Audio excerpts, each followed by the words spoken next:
دوداری عزیز، تو جهان باشد همیشه شاد باش. باش دلشاد و ز غم آزاد باش. این تبریکات بخشیده می شود از نام دختر زیبایی بخشیده به مولود دوست پسرش شاکر. شاکر دوداری عزیز، امروز دوست دخترت خواست این روز خاص زندگیت رو با محبت برایت صمیمانه تبریک بگوید. اگرچه از او دوری ولی محبتت هنوزم به همان اندازه در قلبش باقی است. او خیلی دوستت می دارد. چو سراپا از محبت و از عشق خود نسبتت حرف زد و یادآوری از گذشته های بودت کرد.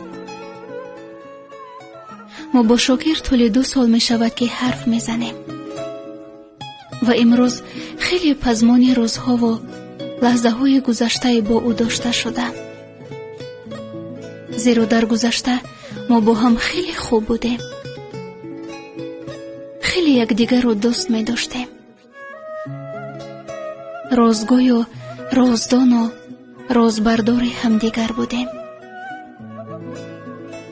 من تمام درد و مشکلی و شادی خود را به او می گفتم و به او باور کرده تکیه می کردم. اما از چی باشد که وقتی او به مسکو رفت، رفتار و گفتارش با من تماما دیگر شد.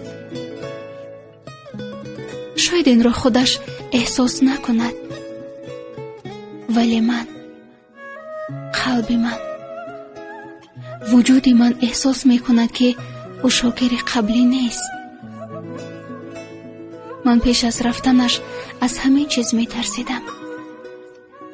می ترسیدم که دیگر نشود و مرا فراموش نکند. اما این روز هم آمد و از من در او فقط اسمم باقی مانده است و خلاص. ولی با وجود این صمیمانه دوستش می دارم. خیلی زیاد، با اون اندازه‌ای که گفتنش مشکل.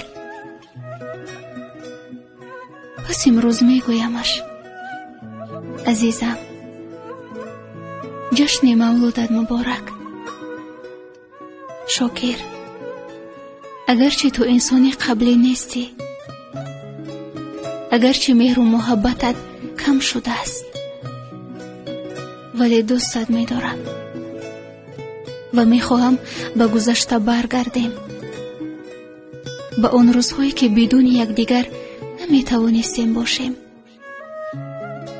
می خواهم مثل قبلی باشیم، من و تو در یک دنیا و یک دایره.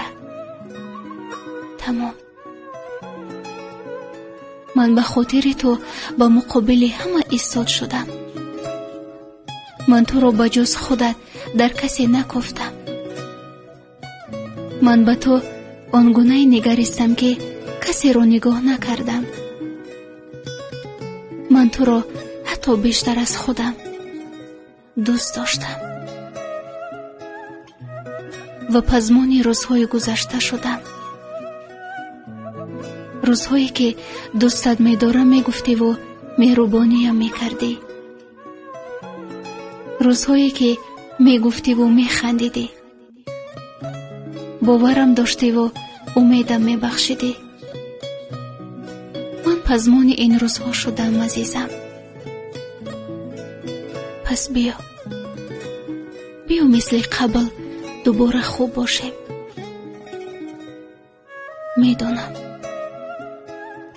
میدونم که من هم عوض شدم. رفتارم، گفتارم، اما این خل شدنش رو نمیخواستم. من میکوشم تا انسانی قبلی باشم. مرا غمی فرا گرفته است که گفتنش مشکل، ولی با وجود همه این دوستت می‌دارم و می‌خواهم تا ابد با تو باشم و اثبات کنم که زنی بهترین برایت خواهم شد. عزیزی از چشم دور و به قلب نزدیکم. جشن مولودت مبارک. عزیزم، هر لحظه و هر ساعت فکر و خیالم در تو است. می ترسم از آن روزی که جدا شویم. هیچگاه تنهایم نگذار و این ترس را نیز از وجودم با باوریت دور کن. و امروز با تمام وجودم از خداوند برایت دعای سلامتی و تنصیحتی و خوشی و خوشبختی را می کنم. بگذار هر جایی که باشی خداوند نگهبان و مددگارت باشد. عزیزم، دعا می کنم که با هم یک جا شویم، عائله خوشبخت بشویم و خداوند برایت 100 سال بی غم و بی درد را هدیه کند. همیشه قلبت شاد و روزگارت برمراد و روزهایت نیک و آرزوهایت عملی باشند. مولود خجسته، این روزی نو و زینه نوی زندگی و لحظه های بهترین مبارکت باشد. عزیزم، اگرچه کنارت نیستم ولی این تبریکات ناچیزم رو بپذیر، چو سراپا پر از محبت و صداقتن. بازم مولودت مبارک. با احترامی بی اندازه، عشقت.